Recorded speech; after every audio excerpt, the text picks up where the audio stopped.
مومن کی ہے پہچان پیغمبر کا فرمان، مومن کی ہے پہچان پیغمبر کا فرمان، صفائی ہے نصف ایمان، نصف ایمان۔ بسم اللہ الرحمن الرحیم۔ السلام علیکم، میں ہوں محمد افتخار خان۔ آپ دیکھ رہے ہیں پروگرام نصف ایمان۔ صحیح مسلم میں حدیث ہے، پاکیزگی یعنی صفائی نصف ایمان ہے۔ اور آج جہاں اگر ہم ملک کی صورتحال کو دیکھتے ہیں تو ہمیں پاکیزگی، صفائی اس میں ابتری نظر آتی ہے، اور یہ سارا ذمہ داری ہم لوگ حکومت وقت پہ ڈال دیتے ہیں۔ جہاں کچھ انفرادی ذمہ داریاں ہیں، وہیں اجتماعی ذمہ داریاں بھی ہوتی ہیں۔ آج جو ہمارا پہلا پروگرام اس سلسلے کی کڑی ہے، اس پہلے پروگرام میں جس بات کا ہم آغاز کرنے جا رہے ہیں وہ ہے جسمانی صفائی، کیونکہ انفرادیت میں جب تبدیلی آئے گی تو وہ تبدیلی کا پیش خیمہ اجتماعیت پر لاگو ہوگا۔ اسی سلسلے میں آج جو دو مہمان شخصیات ہمارے درمیان موجود ہیں، میں ان کا تعارف کرواؤں گا۔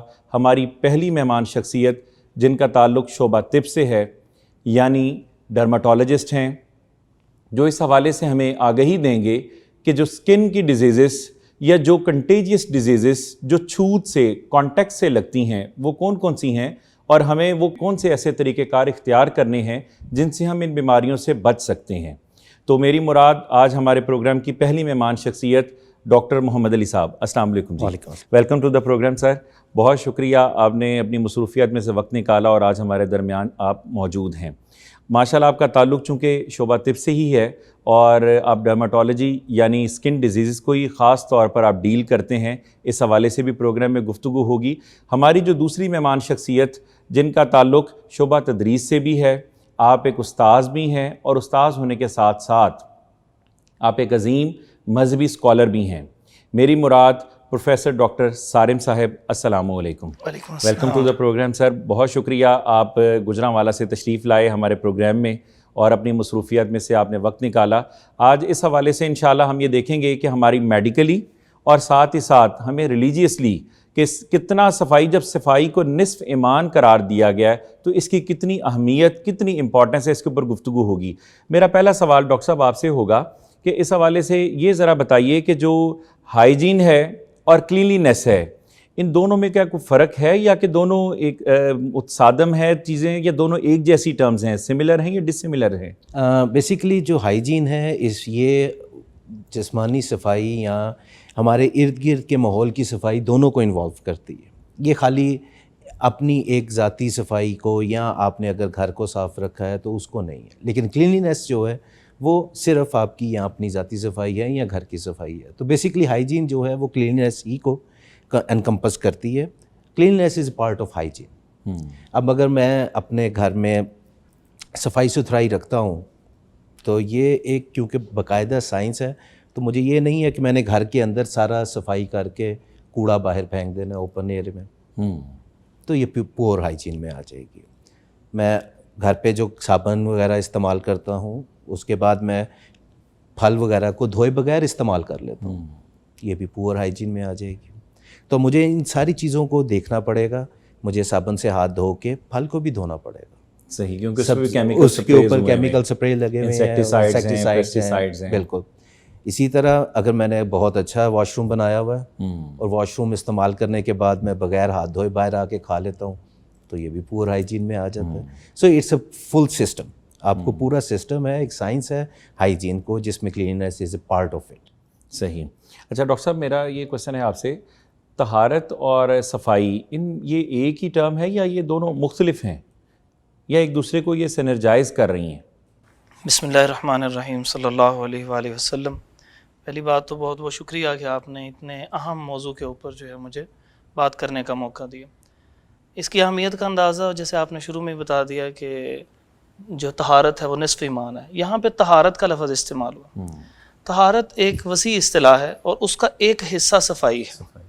اب طہارت کے اندر سوچ کی طہارت بھی آ جاتی ہے، اور انسان کے کردار کی طہارت بھی آ جاتی ہے، اور جو صفائی ہے وہ صرف اور صرف ظاہری جیسے جسم کی ہو سکتی ہے، وہ لباس کی ہو سکتی ہے، وہ رستوں کی ہو سکتی ہے، گھر کی ہو سکتی ہے، تو صفائی کا اطلاق اس کے اوپر ہوتا ہے، اور طہارت کا اطلاق سوچ کے اوپر بھی ہوتا یعنی ہے. طہارت براڈر ٹرم ہے. جی بالکل، ایک وسیع ہے، اور اس کا ایک جز جو ہے وہ صفائی ہے. تو یہ جو ہے ان میں دونوں میں فرق ہوتا ہے. جیسے ایک بہت بالکل صاف ستھرا انسان ہے لیکن اس کی سوچ گندی ہے، تو وہ طہارت نہیں ہے اس کو حاصل ہوئی. یہی وجہ ہے کہ جو ہے کسی مشرک کو کہا گیا کہ وہ نجس کا لفظ بولا گیا، حالانکہ وہ صاف ستھرا ہے، لیکن اس کی سوچ میں ایک شرک کی جو ہے وہ آمیزش شامل ہوئی، اس کی وجہ سے اس کے لیے یہ لفظ استعمال کیا. تو اسی وجہ سے نصف ایمان 70 شاخیں ہیں اس کی، تو اس کا مطلب یہ ہے کہ کم از کم 35 شاخوں کے اوپر جو ہے وہ یہ لفظ اطلاق ہوگا. تو اتنی وسیع اصطلاح ہے، اسی لیے اس کو نصف ایمان کہا گیا. صحیح.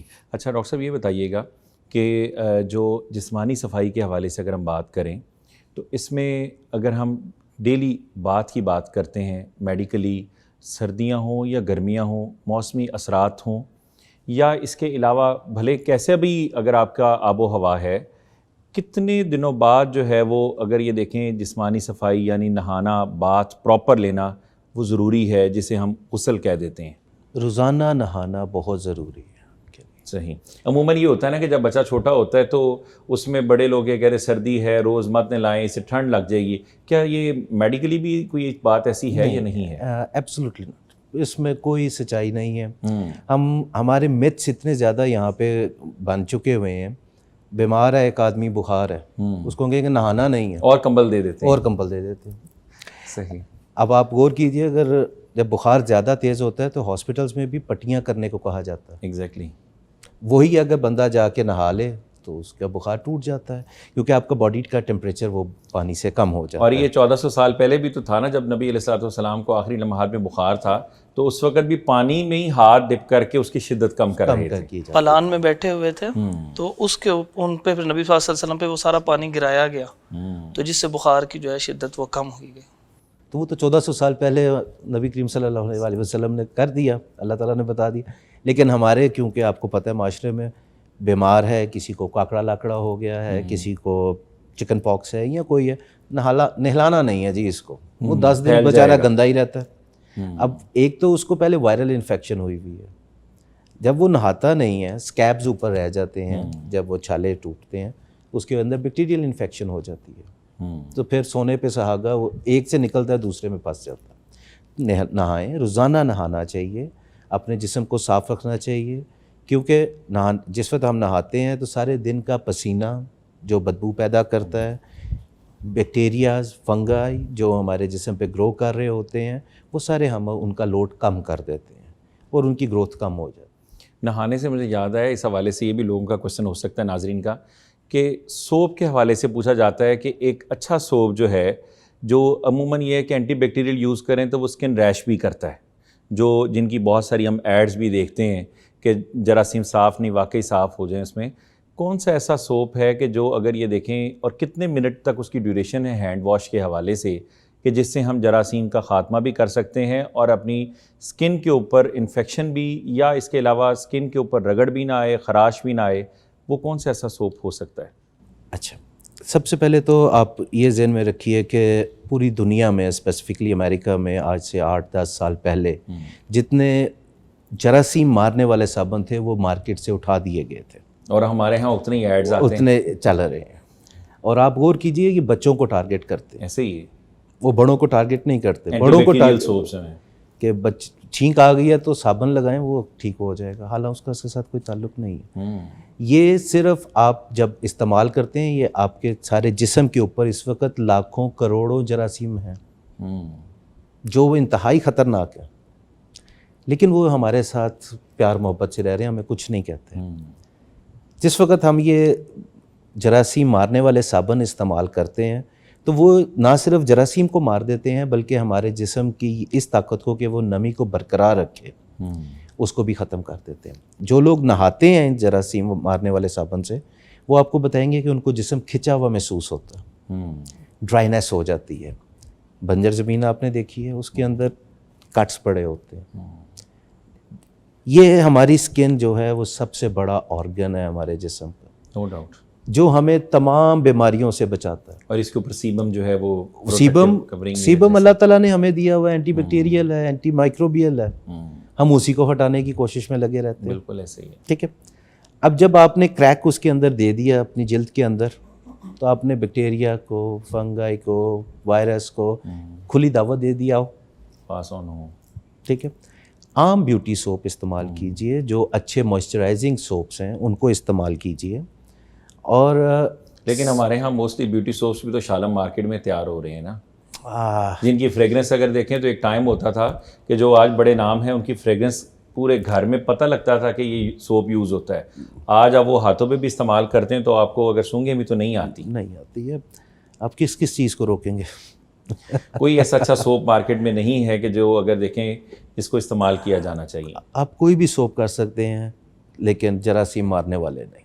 جی اینٹی مائکروبیل نہیں, کیونکہ یہ نہ صرف آپ کے جسم سے مارتے ہیں, جب یہ ڈرین میں جاتے ہیں تو وہاں پہ جو بیکٹیریا جس نے انسانی فضلے کو ختم کرنا ہے یہ اس کو بھی مار دیتے ہیں.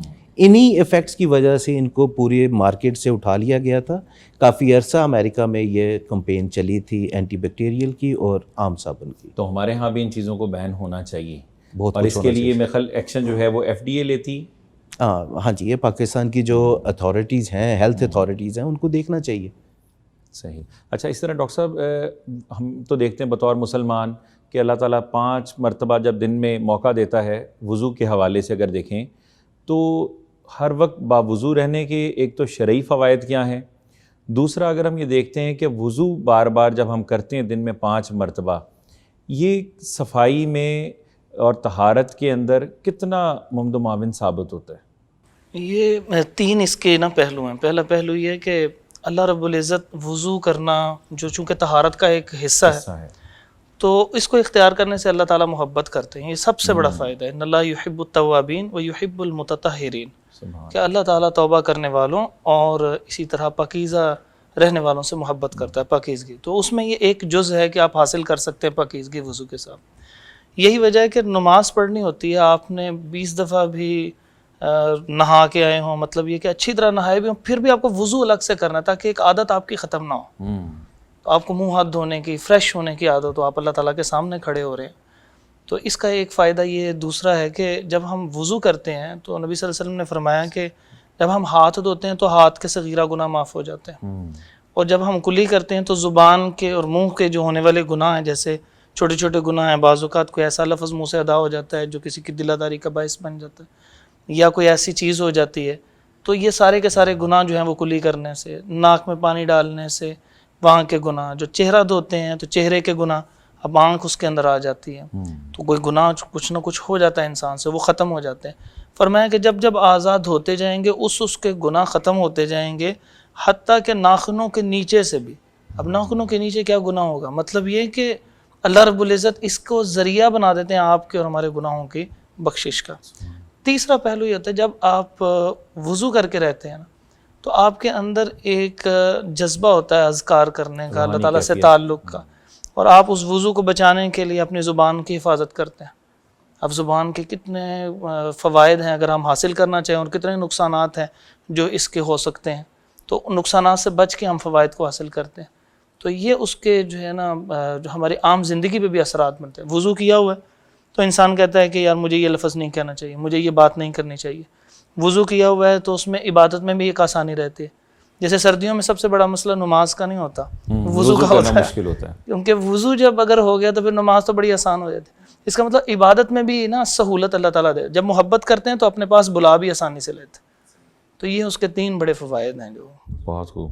اچھا, اس طرح ڈاکٹر صاحب آج کل تو جب سے کووڈ سے تو پہلے لوگ شاید ہماری 90% عوام سینیٹائزرز کے ٹرم سے ہی متعارف نہیں تھی اور نہ ہی لوگ اس سے آگہی رکھتے تھے.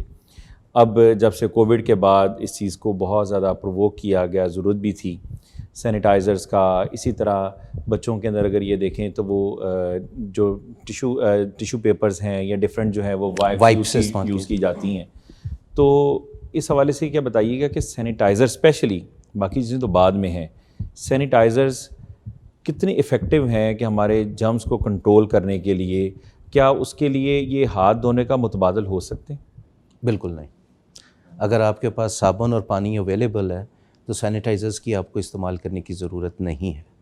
ایک خاص طریقہ ہے جس سے آپ اپنے ہاتھ کو دھوئیے، جس میں آپ نے اچھی طرح پہلے ہاتھ کو دھونا ہے، انگلیوں کو ایسے کرنا ہے، اپنے ناخنوں کو آپ نے ایسے کرنا ہے، پھر اس کے بعد آپ نے انگوٹھے کو کرنا ہے اس طرح کر کے.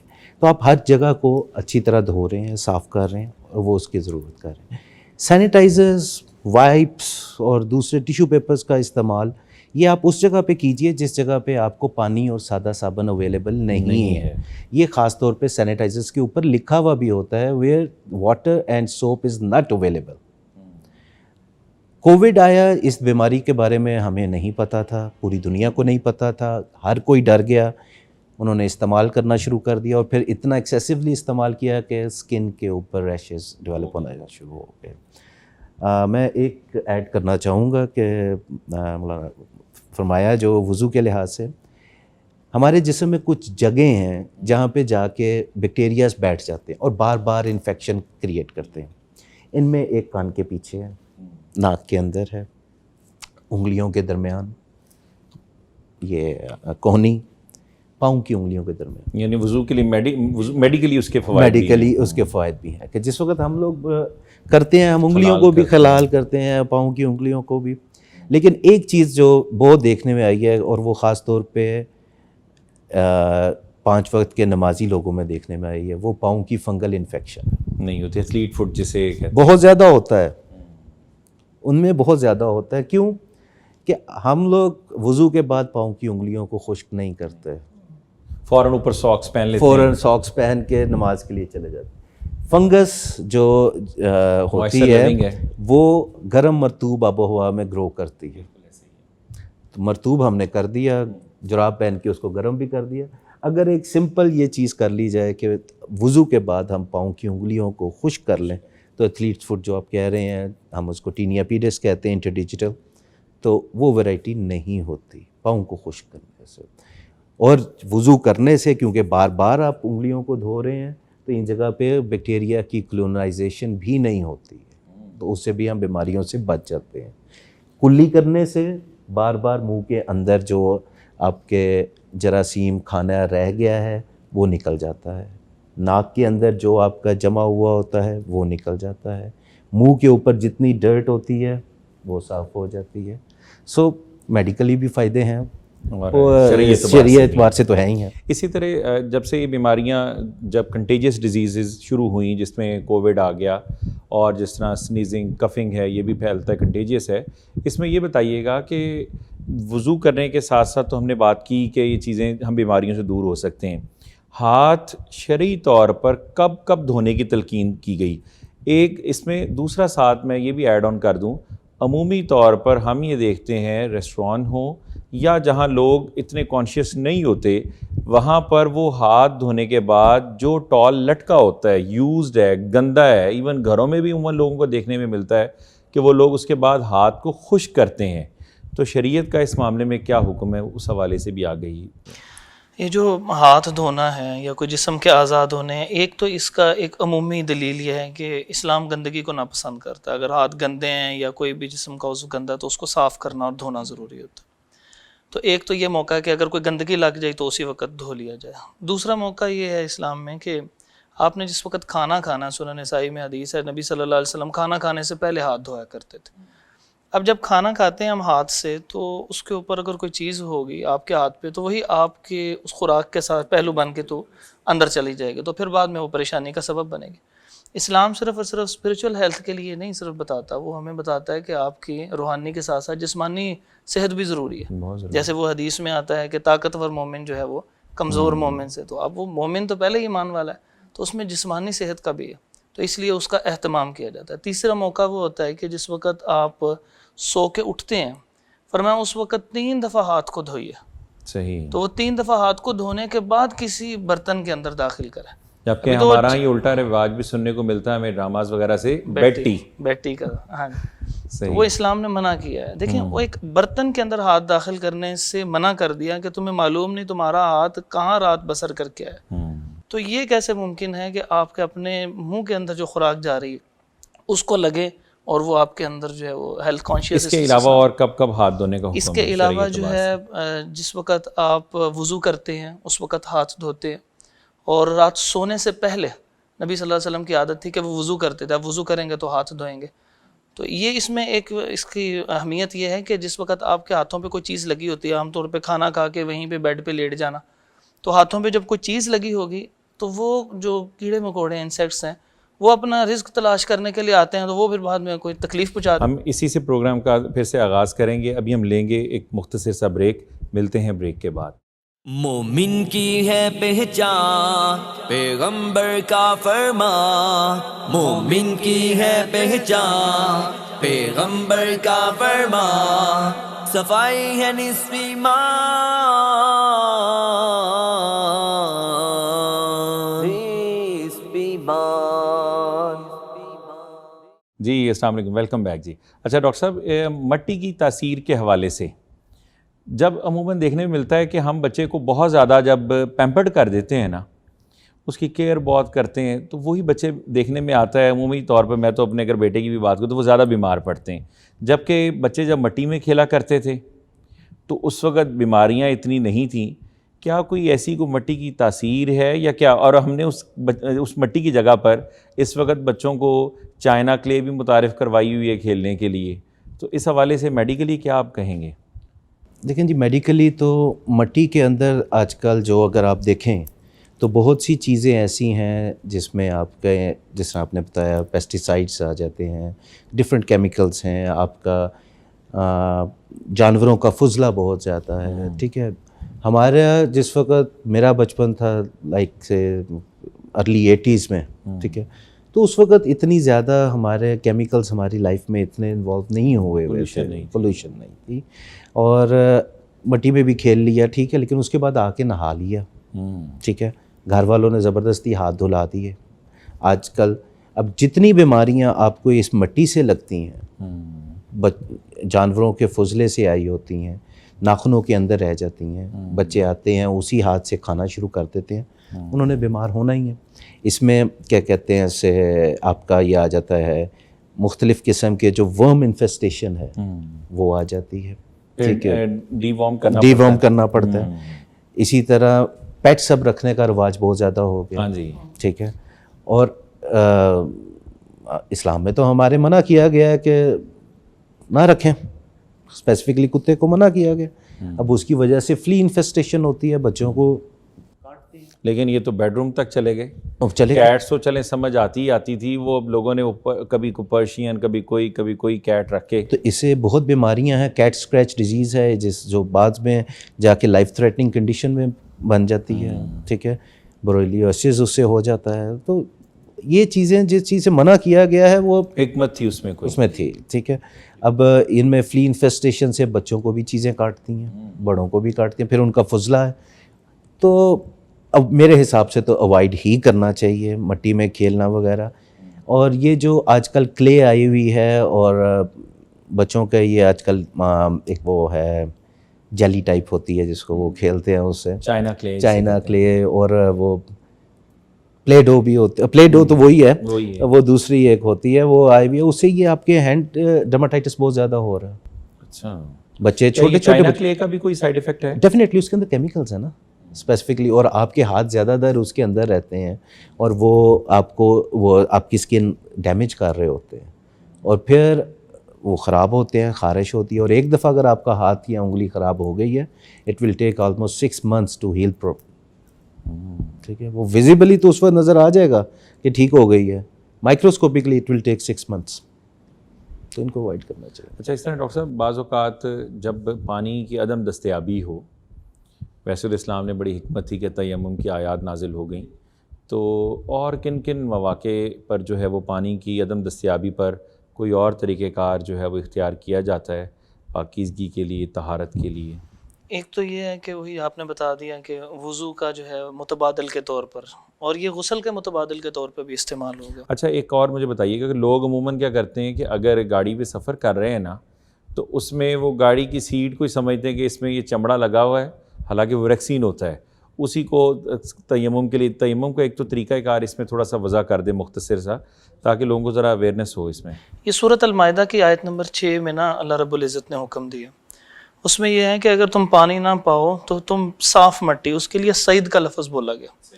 اب وہ ہے صاف مٹی، اس صاف مٹی کو لیں. اب صاف مٹی جو ہے وہ باقاعدہ طور پہ موجود ہو، یا کسی جگہ کے اوپر ایسی صاف مٹی آپ اپنے پاس میسر رکھ لیں. جیسے آپ نے بالکل دیوار کے اوپر ہاتھ مار لیا، جیسے عام طور پہ جو مریض لوگ ہوتے ہیں نا، ان لوگوں کے لیے اٹھنا مشکل ہو رہا ہوتا ہے وہاں پہ وہ بالکل، تو اس موقع کے اوپر وہ اپنے بیڈ کے اوپر ہی، وہ کمبل پہ، وہ سائڈ پہ جہاں پہ وہ ڈسٹ سی آئی ہوتی ہے، تو یہ وہ صاف مٹی نہیں ہے.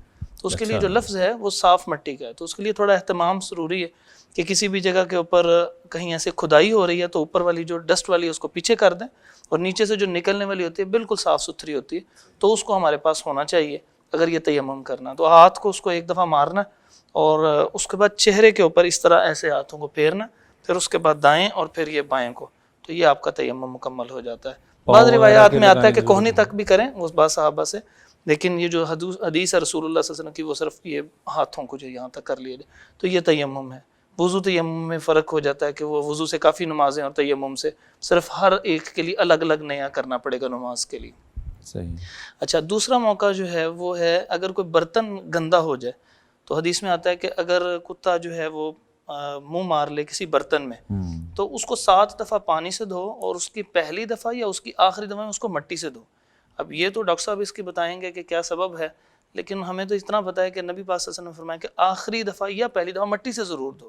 تو اس کا سبب کیا ہے وہ میڈیکلی تو وہ ڈاکٹر صاحب سے ہم پوچھ لیں کیا سبب ہونا چاہیے. یہ تو آپ کو میرے سے بہتر انفیکشس ڈیزیزز والے بتا سکیں گے. جو سمجھ میں آتی چیز وہ یہ ہو سکتا ہے کہ مٹی سے چونکہ رگڑ سے وہ جرمز وغیرہ جو لگے تھے ساتھ اس کے وہ اتر جائیں گے، یہ بھی ہو سکتا ہے. جس طرح اب لوگوں نے وہ اس کی جگہ اسکاچ برائٹ کا استعمال شروع کر دیا، کوچی جسے بولتے ہیں وہ استعمال کر دی. ہو سکتا ہے کہ مٹی کا پرپس بھی ایسے ہی ہے. آپ یہ بھی کہہ سکتے ہیں کہ اس وقت ہمارے پاس اس طرح کے ڈٹرجنٹس موجود نہیں تھے جو جراثیم کو مار سکتے ہیں، تو وہ مٹی کو ایز این اینٹی ڈاٹ اس میں ایک ڈاکٹر خالد علوی صاحب کی بک تھی طب نبوی و جدید سائنس، اس میں انہوں نے پہلی جو ہے نا جلد 6 جلدوں میں سے اس کے اوپر ان کو صدارتی ایوارڈ میں ملا. میں نے وہاں پہ کچھ یہ چیز پڑھی تھی کہ اس کے اندر جو ہے وہ جراثیم کش جو ہے چیزیں موجود ہوتی ہیں. جو صاف مٹی سے آپ کریں گے تو جتنے جراثیم ہوں گے نا وہ اس سے ختم ہوں گے، تو خالی پانی سے بھی نہیں ختم ہو رہے ہوتے. تو اس لیے میں نے کہا مزید جو ہے وہ جو میڈیکل سائنس جیسے جیسے ترقی کرتی جائے گی وہ بتاتی جائے گی. اسی طرح مٹی کے حوالے سے یہ ہے کہ اگر کوئی ایسی بیماری ہو، حدیث میں آتا ہے کہ اگر کوئی زخم ہو جاتا ہے، جو کوئی پھوڑا پھنسی جس کو آپ کہتے ہیں لگ جائے، تو اس جگہ کے اوپر بھی جو ہے وہ مٹی کے اندر جو ہے نا وہ جو کیچڑ کی طرح کی مٹی بنا کے نا، یعنی گندی نہیں، صاف مٹی کے اندر تھوڑا سا پانی ملاؤ، تو اس کو انگلی لگا کے تو وہ چکنی مٹی اس کو جو ہے نا اس کے اوپر لگانا. اس کی تاثیر ٹھنڈی ہوگی. نہیں تاثیر کا تو نہیں، شاید وہ جرمز کے وجہ سے. مٹی کی تاثیر ویسے بھی ٹھنڈی ہے نا، کچے گھر بنانے کا مقصد بھی اس کے پیچھے انسولیشن ہی تھی. تو وہ جرمز کے اوپر میں خیال اس کی جو حدت ہے، تمازت ہے، ہیٹ ہے، جلن ہے، اس کو کم کرنے کے لیے جتنا آپ کا اندر ہوگا اس کو ابزارب کر لے گی. مٹی کے اندر اس کو جذب کرنے کی طاقت ہے. تو اس کے پیچھے جو مجھے میری ناقص عقل میں یاد بات آتی ہے وہ یہی ہے کہ وہ اس کو ابزارب کر لے گی، جو بھی انفیکشن ہے، پیپ ہے، وہ اس کو ابزارب کر لے گی اور بعد میں دھونے سے وہ صاف ہو جائے. اسی طرح ڈاکٹر صاحب جب ہمارے ہاں یہ ہوتا ہے کہ شادیوں سے جب واپسی ہوتی ہے، خواتین نے میک اپ بہت زیادہ کیا ہوتا ہے، تو اس کو اگر ہم یہ دیکھیں اس کی صفائی کے لیے عمومی طور پر اتنا دھیان نہیں دیا جاتا، جس سے اسکن ڈیزیزز زیادہ بڑھتی ہیں. اور اسپیشلی اگر کاسمیٹکس لو کوالٹی کے جس طرح مارکیٹ میں اویلیبل ہیں، کچھ ریپلیکاز ہیں، جس کی وجہ سے سب سے زیادہ لوگ جو ہیں وہ جلدی امراض میں، کچھ مکسرز بھی بناتے رہے لوگ رنگ گورا کرنے کے حوالے سے، انہوں نے بھی بڑا خراب کیا معاملہ اس حوالے سے. بڑا ایک ٹائم پہ بڑا فیم رہی ہے اس کی، 2010 کی دہائی میں مکسر چلتا تھا 3-4 کریموں کا. تو اب جو میک اپ کو صاف کرنے کے حوالے سے وہ کیا ایسی چیز ہے کہ جس کو اگر ہم یہ دیکھیں کلیئر بھی کیا جائے. اور دوسری بات اس کے بعد انشاءاللہ ہم اگلا دیکھیں گے شرعی اعتبار سے جو ہے نماز کے حوالے سے بھی، لیکن میک اپ کی صفائی کے اعتبار سے آپ بتائیں تو وہ کیسے اس کو بہتر طور پہ صاف کیا جا سکتا ہے. آپ کوئی بھی اچھا فیس واش استعمال کر سکتے ہیں، بس اس میں آپ یہ چیز کا دھیان رکھیں کہ سیلیسیلک ایسڈ نہ ہو. اچھا.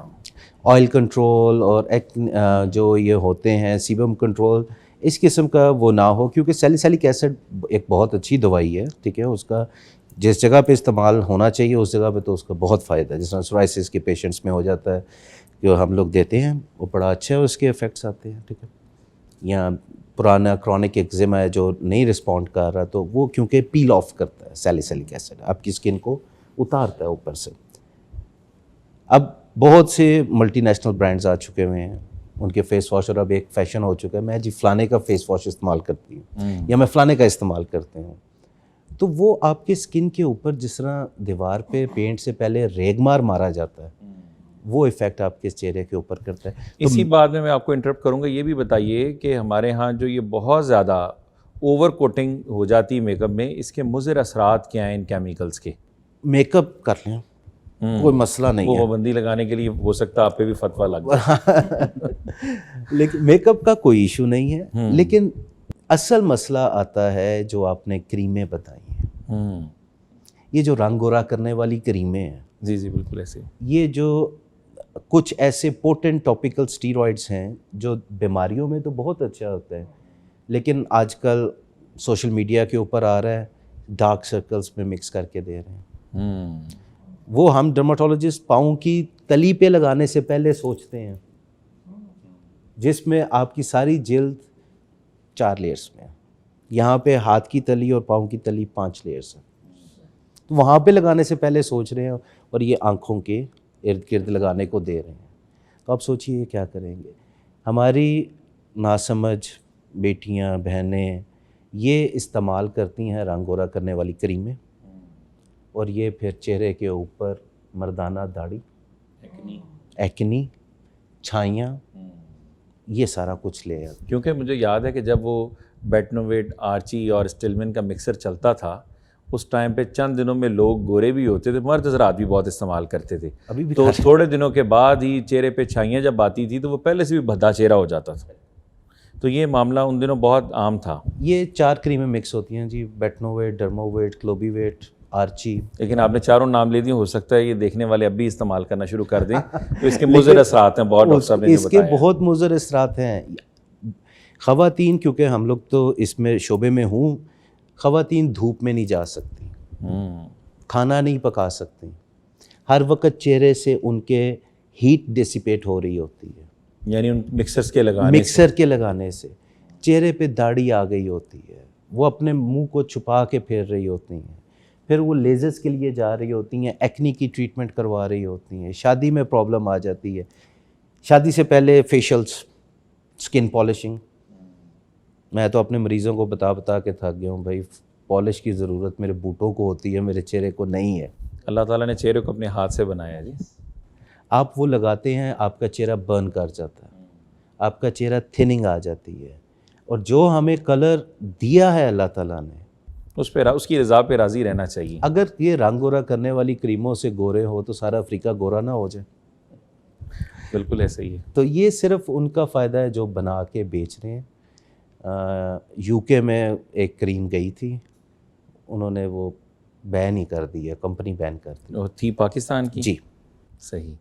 اچھا، اس طرح ڈاکٹر صاحب یہ جب میک اپ وغیرہ کیا ہوتا ہے تو اس میں شرعی طور پر اوپر اگر وضو اس کے بعد کیا جاتا ہے، یا جس طرح آج کل واٹر پروف بھی چل رہا ہے مٹیریل کاسمیٹکس میں، تو اس میں کیا حکم ہے کہ وضو ہو جاتا ہے یا نہیں؟ یا عموماً یہ دیکھا جاتا ہے کہ تیار ہونے کے بعد خواتین نہ وضو کرتی ہیں، نماز چھوڑنے کو ترجیح دیتی ہیں؟ اس میں یہ فقہی طور پہ ایک حاجب اور ایک غیر حاجب کی چیز ہوتی ہے.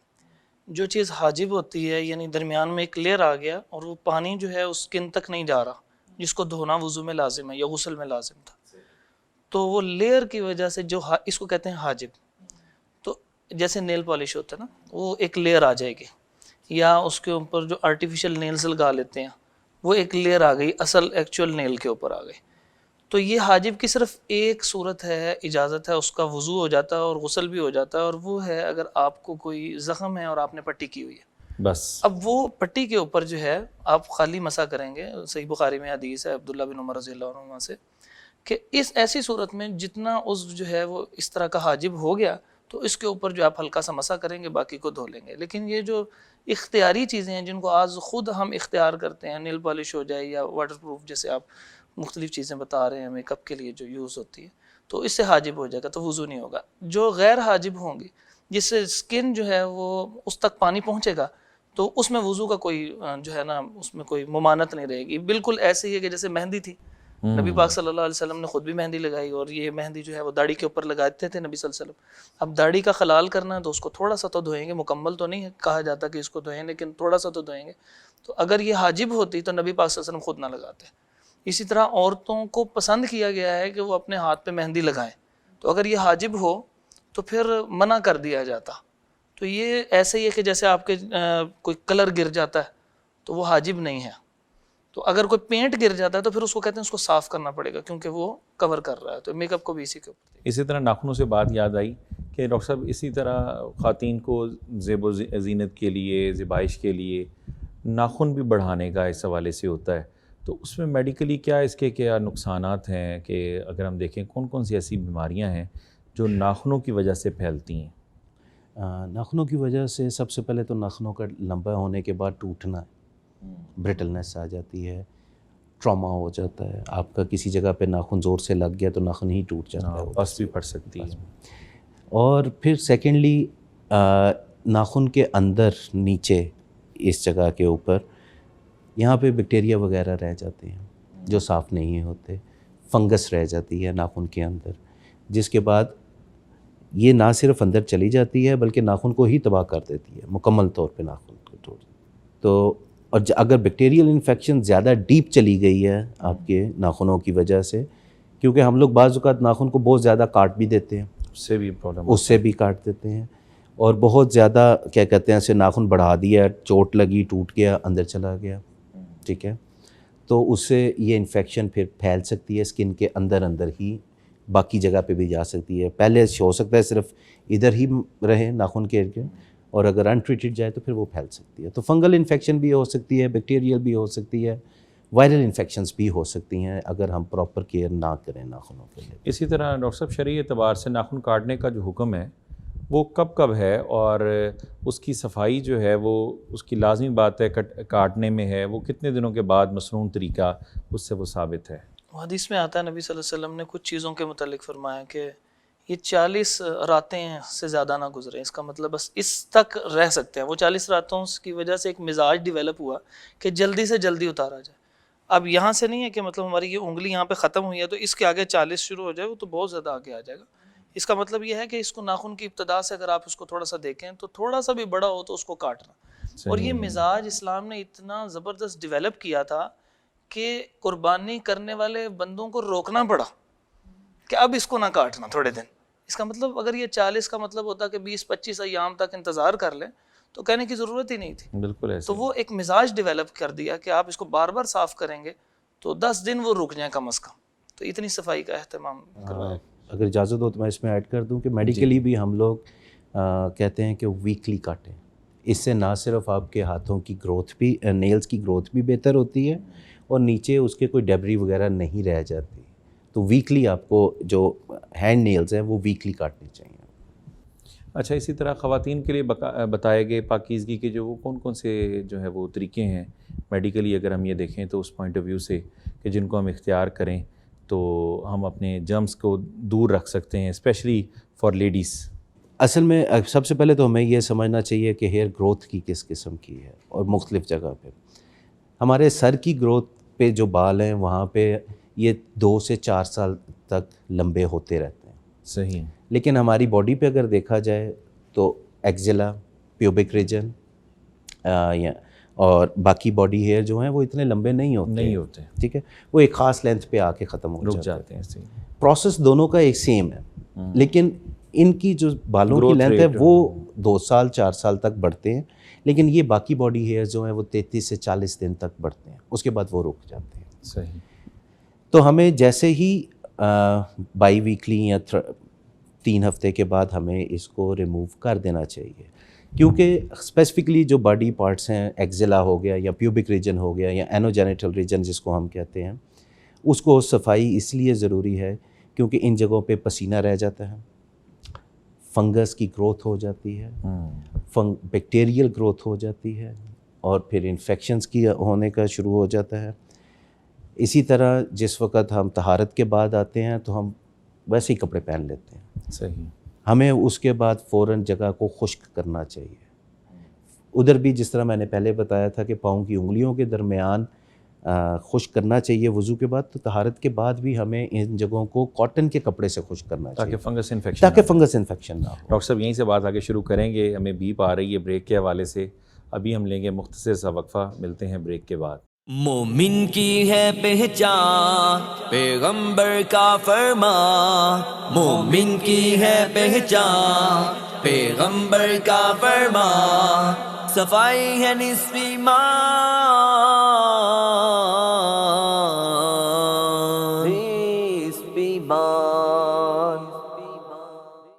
ویلکم بیک جی, السلام علیکم. اچھا ڈاکٹر صاحب, اس حوالے سے یہ بتائیے گا, ہم لوگ کلینلینس کے حوالے سے بات کر رہے تھے, جہاں سے بات ہماری چلی تھی کہ یعنی مرد و خواتین کے حوالے سے کہ کب جسم کی صفائی جو ہے وہ ضروری ہے. آپ اس بات کو جو ہے وہ اس کی ایکسپلینیشن دے رہے تھے. تو میں یہ کہہ رہا تھا کہ تقریباً 3 ہفتے کے بعد آپ کو صفائی کر لینی چاہیے, کیونکہ اس کے بعد بال تقریباً اتنے بڑے ہو جاتے ہیں کہ وہ پانی کو روکنا شروع کر دیتے ہیں یا پسینے کو روکنا شروع کر دیتے ہیں. اسی طرح ڈاکٹر صاحب شرعی طور پر اس کا کیا حکم ہے کہ کب جسمانی صفائی جو ہے وہ ضروری ہے, شرعی اعتبار سے اس کا کیا حکم ہے؟ جی, جسمانی صفائی کا اسلام نے بڑا اچھا ایک پورے کا پورا نظام دیا. جیسے جو آپ کے چہرے کے بال ہیں ان کے صاف کرنے کے لیے, مردوں کے لیے داڑھی کے ہٹ کے جو مونچھیں ہیں ان کے صفائی کا حکم ہے. اور اسی طرح بغلوں کا نتف الابط, اس کے لیے لفظ آتا ہے کہ کھینچے جائیں زیادہ بہتر ہے. اور اگر چونکہ شروع سے ہماری وہ اس کی تربیت نہیں ہوتی تو اگر وہاں پہ کوئی بھی اور بھی طریقہ اختیار کر لیا جاتا ہے کہ صفائی موجود رہے. اسی طرح الاستحداد ہے, اس کے لیے آتا ہے لفظ. اور ویسے بھی صفائی کے اعتبار سے جو پسینہ وغیرہ انسان کو جسم کو آتا ہے تو اسلام اس کو پسند نہیں کرتا. جیسے نبی صلی اللہ علیہ وسلم جو ہے وہ ایک خطبہ جب دے رہے تھے تو کچھ افراد آئے وہاں پہ, تو وہ مزدور تھے, تو وہ موٹا کپڑا لباس پہننا, تو اس سے ان کا جو پسینہ تھا وہ سارے کا سارا ابزارب ہو گیا تھا ان کے کپڑوں میں. تو اب وہ جب آئے ہیں تو پورے مسجد کے اندر جو ہے نا وہ اس ایک پسینے کسی نہ کیفیت ہو گئی. تو نبی پاک صلی اللہ علیہ وسلم نے اس موقع پہ فرمایا کہ غسل الجمعۃ واجب علی کل محتلم, کہ یہ جو جمعے کے لیے آنا ہے تو اس وقت جو ہے آپ غسل کر کے آئیں.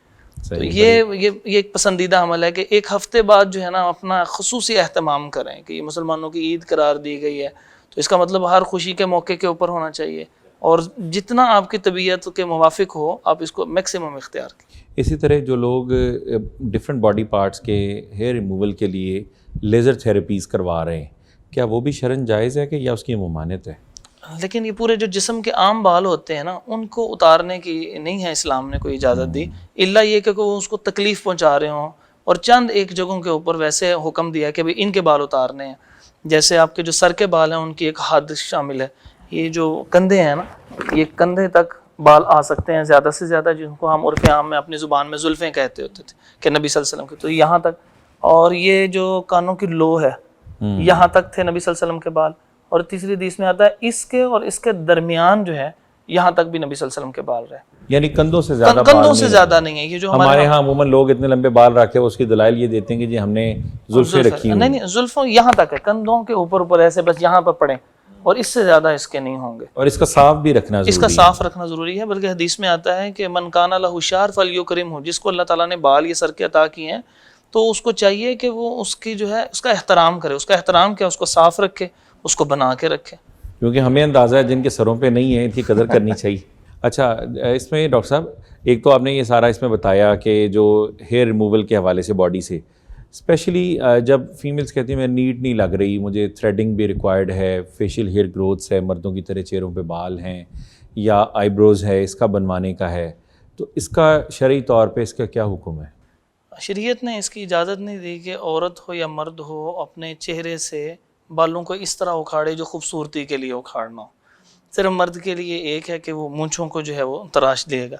ویسے عورتوں کے لیے جو خاص طور پہ اکھاڑنا ہے یہ خصوصی طور پہ بڑے سخت الفاظ ہیں, وہ اب اکھاڑنے والی اور جس کے لیے اکھاڑے جائے, ان دونوں کے لیے بڑے سخت الفاظ استعمال کیے گئے ہیں, تو اس کی اسلام میں اجازت نہیں ہے. تو اسی طرح جو فیمیلز کے فیشیل ہیئر گروتھ ہے, مردوں کی طرح بال ہیں, وہ کیا کریں اس حوالے سے؟ ان کو چونکہ شادی کے حوالے سے بھی مسائل کا سامنا ہوگا اور بھی پرابلمز ہو سکتے ہیں.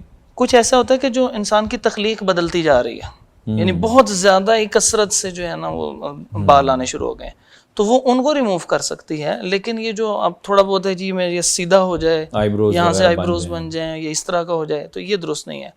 حتیٰ کہ اضافی بال لگوانے بھی جائز نہیں ہیں.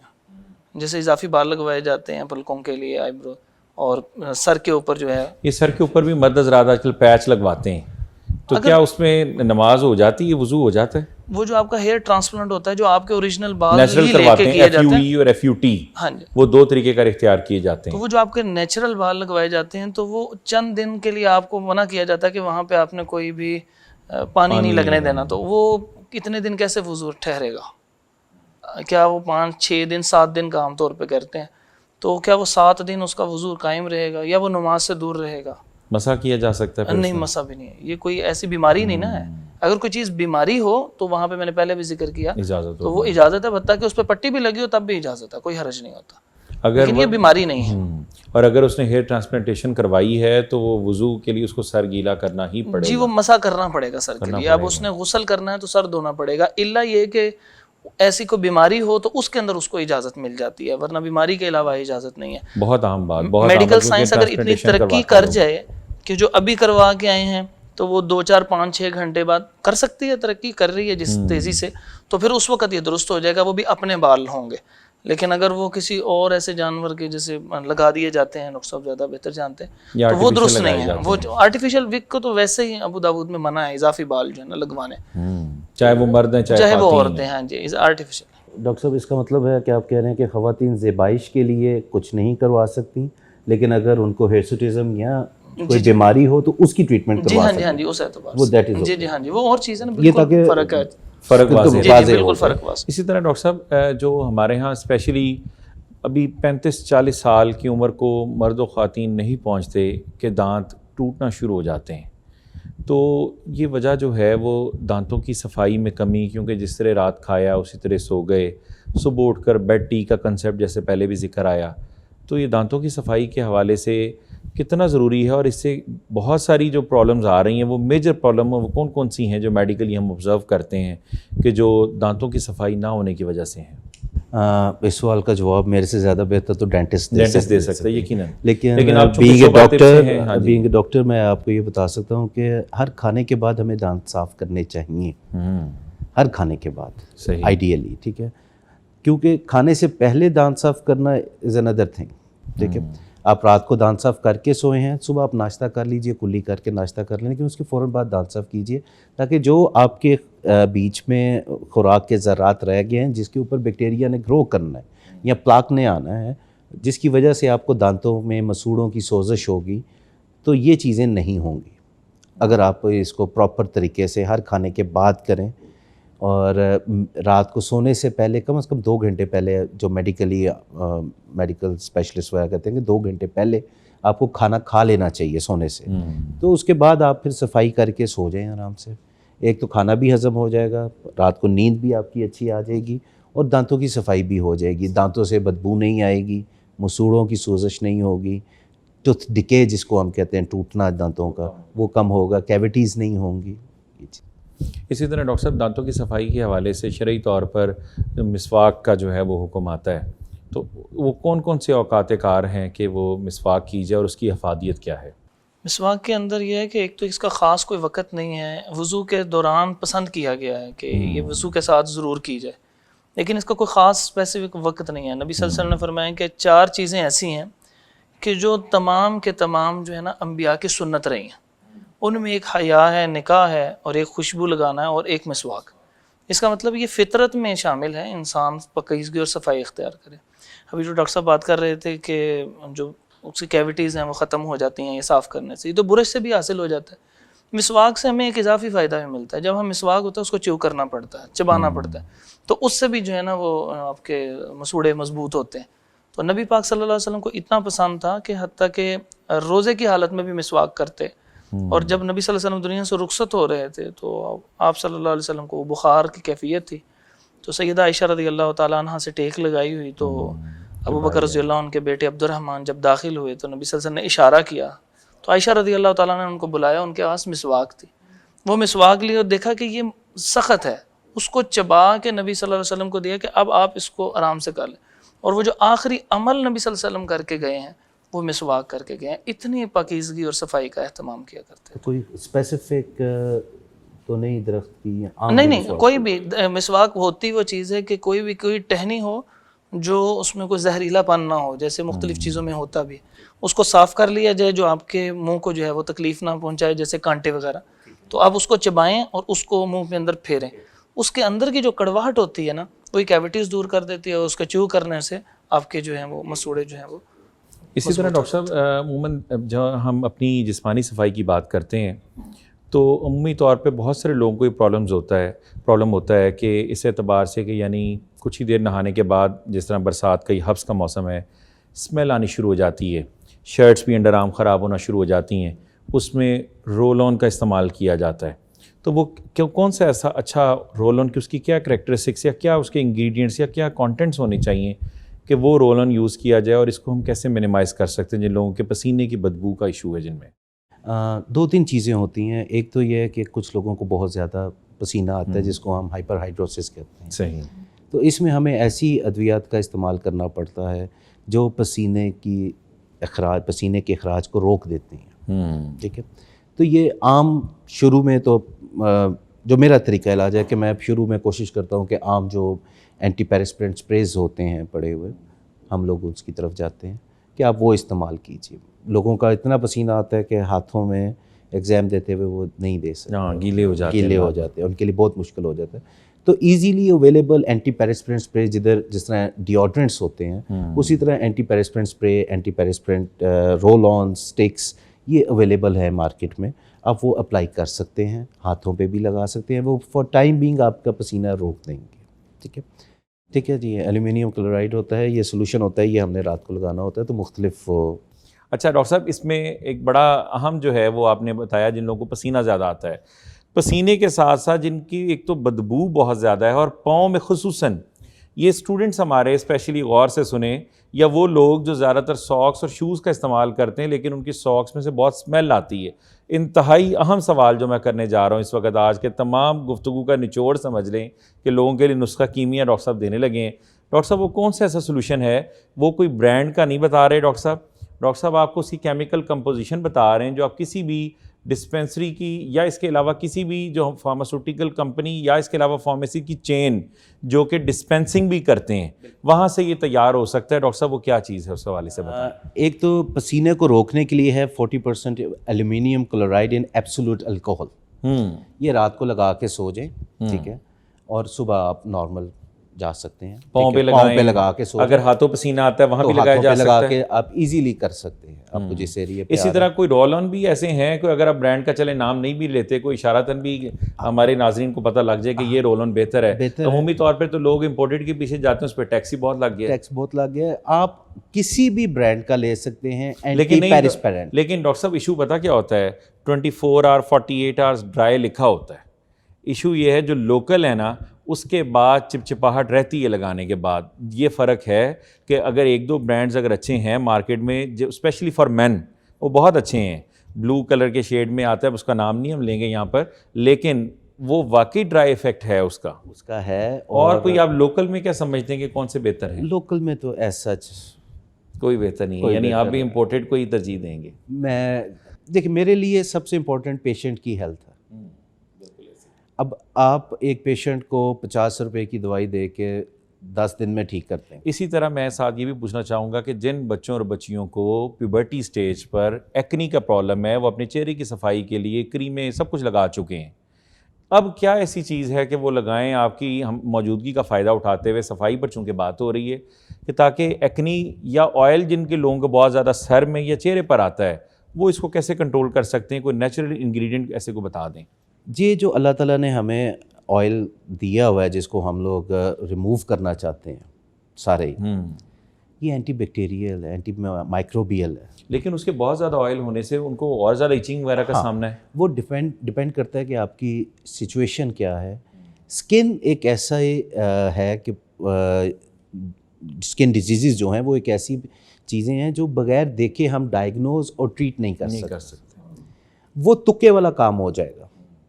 جس طرح آپ نے یہ مجھے بتایا ہے کہ پسینہ آ رہا ہے.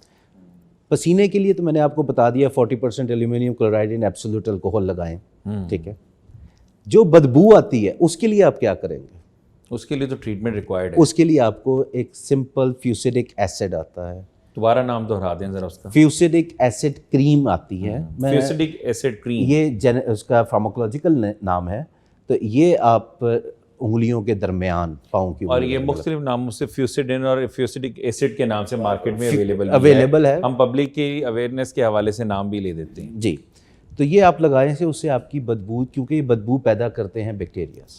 صحیح. اور یہ اینٹی فنگل بھی ہے؟ نہیں, یہ اینٹی فنگل نہیں, یہ صرف اینٹی بیکٹیریل ہے. اینٹی بیکٹیریل ہے. اور اگر آپ کو 2 یا 3 ہفتے اس سے فرق نہیں پڑتا تو پھر اپنے ڈرمیٹولوجسٹ کو ضرور دکھائیں.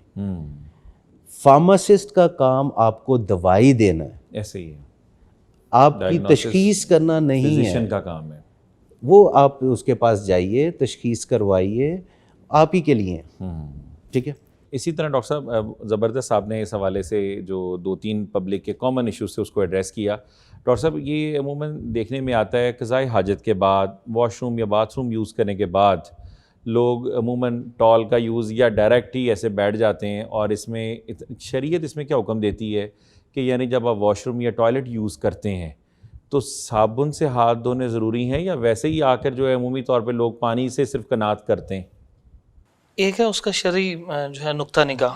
نبی پاک صلی اللہ علیہ وسلم قضائے حاجت کے لیے گئے تو کسی نے دور سے آواز دے دیا ایسے, السلام علیکم ورحمۃ اللہ. نبی صلی اللہ علیہ وسلم نے وہاں پہ جواب نہیں دیا, اور جب آپ باہر آئے تب بھی جواب نہیں دیا. آپ صلی اللہ علیہ وسلم نے وضو کیا اور وضو کرنے کے بعد جواب دیا. اس سے معلوم ہوا کہ آپ صلی اللہ علیہ وسلم کا وضو کتنا پسند تھا, طہارت کتنی پسند تھی. تو اس سے یہ بھی معلوم ہوتا ہے کہ آپ صلی اللہ علیہ وسلم نے ہاتھ بھی دھوئے, کیونکہ وضو کا پہلا حصہ ہاتھ دھونا ہے. تو بہت سارے لوگ ہاتھ دھونے کو نہیں ترجیح دیتے, وہ کہتے ہیں جی یہ کیا ضروری ہے. ہاں بالکل ضروری ہے, جب نبی پاک صلی اللہ علیہ وسلم کی حدیث بھی ہے. اور ہر وہ چیز اختیار کی جائے گی کہ جو آپ کی صحت کے لیے اس زمانے کی ضرورت کے مطابق ہو. آپ کی صحت اصل میں نا ریکوائرڈ ہے اسلام کو. آپ اسی میں بھی ساتھ ہماری بھی معاونت کیجیے. اب پھر کووڈ چونکہ سر اٹھا رہا ہے, اس کی 6th ویو, اگر ایک بندے کو سنیزنگ کفنگ ہے, اس کو انفلوئنزا ہے یعنی نزلہ زکام کا مسئلہ ہے, وہ چھینک بھی رہا ہے, پھر اسی ہاتھوں سے وہ سلام بھی لینا آپ کو دونوں ہاتھوں سے ترجیح دیتا ہے. جبکہ شریعت میں اگر دوسرے کا احساس کرنا کیا نہیں ہے کہ اس میں اس کو خود اعراض کرنا چاہیے کہ مجھے چھینکیں آ رہی ہیں, مجھے الرجی ہے یا مجھے پرابلم ہے, میں دوسرے انسان کو اس سے محفوظ رکھوں. اس صورت میں کیا کرنا چاہیے اگر وہ شخص کنٹیجیس ڈیزیز ہے, چھوت سے پھیلنے والی ہے, اور وہ شخص خود تو بچتا نہیں ہے لیکن دوسروں کو بھی بچنے نہیں دیتا, اس پہ کیا حکم ہے؟ اس میں یہ ہے کہ شریعت نے جو مصافحہ ہے نا اس سے منع نہیں کیا. اب اس کا طریقہ کار کیا ہے؟ اس کا طریقہ یہ ہے کہ آپ کسی ایسے چیز سے روک لیں کہ جس سے روکتے ہوئے وہ جتنے جرمز وغیرہ جو کچھ بھی ہے وہ وہاں پہ اس کے اندر جو ہے نا چلے جائیں. جیسے ابھی کووڈ کے اندر آیا تھا کہ آپ اپنا کونی آگے کر لیں تو وہ سارے کے سارے, اب یہ تو چیز کسی کو بھی نہیں لگے گی. یا اپنے پاس کوئی ٹیشوز وغیرہ کچھ ایسا رکھیں جس کے اندر وہ ایبزارب ہو جائے. اپنے ہاتھوں کو یوز نہ کریں. آپ بائیں ہاتھ سے کریں گے تو دائیں ہاتھ سے مصافحہ کرتے ہوئے تو وہ تو صاف ہے بالکل. تو اس لیے ہم اس کو یہ نہیں کہہ سکتے کہ مصافحے سے پیچھے ہٹیں, لیکن یہ ضرور کہہ سکتے ہیں کہ وہ ایسا کام کریں کہ اگر آپ نے اپنے ہاتھ ہی گندے کر لیے ہیں تو پھر آپ اس سے اجتناب کریں یا اس کو دھو لیں جلدی سے پہلے, کیونکہ مصافحے سے اجتناب نہیں ہے لیکن یہ گندگی بھی نہ پھیلائیں آپ. جیسے آپ کے ہاتھ میں کوئی گند لگ جاتا ہے تو اس گند لگے ہوئے سے تو مصافحہ نہیں کرتے. یا اللہ نہ کرے کسی پیشنٹ کو اگر کووڈ ہو گیا ہے تو وہ اگر وہ کنٹیجیس ڈیزیز ہے اور اس کو دوسروں سے بچاؤ کے لیے کیا شرعی حکم ہے یا نہیں ہے؟ دیکھیں, ایک ہے بیماری کا وجود پذیر ہو جانا, ایک ہے آپ کے احتیاطی تدابیر. احتیاط کے طور پہ آپ نہیں کر سکتے. احتیاط اتنے کر سکتے ہیں کہ بائیں ہاتھ کو استعمال کر لیا, کوئی کپڑا استعمال کر لیا, دائیں ہاتھ کو محفوظ رکھا صاف اور اس سے مصافحہ کر لی.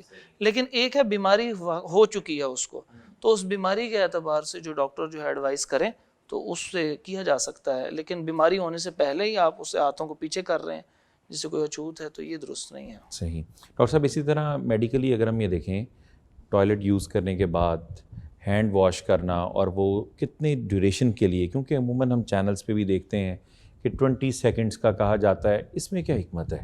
اور یہ دونوں چیزوں کا جواب ہے, ایک تو ہینڈ واش کرنا, دوسرا جو ڈیوریشن کی بات کی گئی, دونوں میں کیا چیزیں ایسے کو ریلیٹ کر رہی ہیں؟